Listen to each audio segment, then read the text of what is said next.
అందరికీ ప్రభు పెరట వందనాలు. రీసెంట్గా ఒక వీడియో సోషల్ మీడియాలో బాగా వైరల్ అయింది. ఆ వీడియో ఏంటంటే సునీల్ గారు, ఒక కమెడియన్, ఒక యాక్టర్ సునీల్ గారు నిత్యము స్తుతించిన నీ గుణము తీర్చలేను అనే ఒక క్రైస్తవ పాటను ఆయన పాడారు.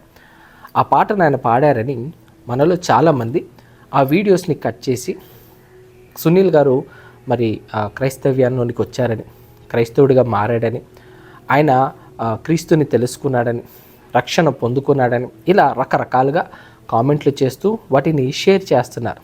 అయితే వీటిని షేర్ చేస్తున్న టైంలో ఈ వీడియో నా ఎద్దకు వచ్చింది. నా ఎద్దకు వచ్చినప్పుడు కొంతమంది సహోదరులు నాకు ఈ వీడియో పెట్టి, అన్న ఇది సునీల్ గారు ఈ విధంగా పాట పాడారని దీన్ని మన క్రిస్టియానిటీ అంతా కూడా షేర్ చేస్తున్నారు. అయితే ఇది నిజం కాదు, ఇది ఒక మూవీలో ఉన్న బిట్. ఇది ఒక మూవీలో చిత్రలహరి అనే ఒక మూవీలో ఉన్న బిట్ని మరి కట్ చేసి ఇది బయటకు వదిలేసరికి మన వాళ్ళందరూ కూడా ఇది నిజమేమో అని అనుకొని షేర్ చేస్తున్నారు అని నాకు చెప్పడం జరిగింది. సో ఎప్పుడైతే ఈ మాట చెప్పారో నేను ఒకసారి అదేంటది నిజమా అబద్ధమా ఒకసారి పరీక్షిద్దామని నేను కొంచెం రీసెర్చ్ చేశాను.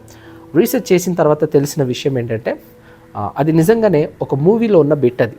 అయితే ఒక మూవీలో ఉన్న బిట్ని క్రైస్తవ ప్రపంచం అంతా కూడా బయట షేర్ చేస్తూ సునీల్ గారు క్రీస్తుని తెలుసుకున్నారు, సునీల్ గారు క్రైస్తవుడిగా మారాడు, సునీల్ గారు రక్షణలోనికి వచ్చారు అని ఈ విధంగా షేర్ చేస్తూ కామెంట్లు పెడుతున్నారు. అయితే ఈ విధంగా కామెంట్లు పెడుతుంటే బయట అన్యులు మనల్ని చూసి ఏమంటున్నారో తెలుసా? ఆ కామెంట్స్ పెట్టిన వాళ్ళందరినీ, ఇందుకే కదా మిమ్మల్ని గొర్రెలు అనేది, మీకు ఏది సినిమాలో ఉన్నదో ఏది రియాలిటీయో మీకు తెలీదు, మీరంతా ఫేక్ న్యూస్ని మీరు స్ప్రెడ్ చేస్తున్నారు అని ఈ విషయాన్ని మరి బాహాటముగా కొంతమంది తెలియపరిచారు. సో క్రైస్తవ్యాన్ని నవ్వుల పాలు చేయాలని ఇన్సల్టింగ్గా మాట్లాడుతూ వీళ్ళంతా ఫేక్ న్యూస్ స్ప్రెడ్ చేస్తున్నారు అని కొంతమంది తెలియపరచడం ద్వారా నేను వాటిని చూసిన తర్వాత వెంటనే ఈ విషయంలో క్రైస్తవ ప్రపంచానికి అలర్ట్ చేయాలి, అవగాహన కల్పించాలి. పాపం క్రైస్తవ ప్రపంచంలో చాలామంది సినిమాలు చూడరు కదండి, మనలో చాలామంది సినిమాలు చూడరు. కాబట్టి నిజంగా అది సినిమా బిట్ట లేకపోతే నిజంగా ఆయన మారాడా అనేది తెలియకపోవడం వల్ల సునీల్ గారు పాడిన ఆ పాటను చూడగానే చాలామంది దానిని మరి ఆయన పాడాడు అని చెప్పి దానిని వెంటనే సోషల్ మీడియాలో షేర్ చేయడం చేశారు. అయితే ఆ షేర్ చేసే విషయంలో నిజమేంటో అబద్ధమేంటో తెలియకుండా చాలామంది వాటిని షేర్ చేస్తున్నారు. కాబట్టి ఈ విషయంలో మీరందరూ కూడా జాగ్రత్త పడండి. ఏది నిజమో ఏది అబద్ధమో తెలుసుకోవాలండి. బైబిల్ మనకు ఒక మాట చెప్పింది, ఏమన్నా తెలుసా? తెస్సలోనికి రాసిన మొదటి పత్రిక 5వ అధ్యాయం 21వ వచనం, సమస్తమును పరీక్షించి మేలైన దానిని చేపట్టుడి. సమస్తాన్ని మనం పరీక్షించాలి అని దేవుని వాక్యం మనకు సెలవిస్తుంది. కాబట్టి వచ్చే ప్రతిదీ కూడా నమ్మకుండా అది నిజమో అబద్ధమో తెలుసుకొని షేర్ చేస్తే బాగుంటుందండి. అది యాక్చువల్గా ఒక సినిమాలో ఉన్న బిట్ అండి. అది ఆ సినిమాలో ఉన్న బిట్ని మన వాళ్ళు దానిని బహుశా కట్ చేసినట్టున్నారు. సో అది బయట వాళ్ళు కట్ చేశారో మన వాళ్ళు కట్ చేశారో తెలియదు, కానీ మొత్తానికి దాన్ని కట్ చేసి బయటికి వాట్సాప్ గ్రూప్లో ఇలా ఇన్స్టాగ్రామ్లో ఫేస్బుక్లో పెట్టేసరికి అది నిజమేమో అని అనుకొని సునీల్ గారు క్రైస్తవుడిగా మారాడు అని అనుకొని దీన్ని ఎక్కువగా ప్రమోట్ చేస్తున్నాను. కాబట్టి దయచేసి గమనించండి, సునీల్ గారు క్రైస్తవుడిగా మారలేదు, అది మూవీ బిట్లో చేసిన ఒక వీడియో అది, అంతేగాని అది నిజము కాదు. దయచేసి ఎవరు కూడా దీనిని షేర్ చేయకండి, అది నిజము కాదు, అది మూవీలో ఉన్న ఒక బిట్ అది. అయితే బైబిల్ మరొక మాట కూడా మనకు చెప్పింది, జ్ఞానము లేనివాడు ప్రతి మాట నమ్ముతాడంట. అయితే మీరందరూ జ్ఞానం కలిగి నడుచుకోవాలని నేను ఆశపడుతున్నాను.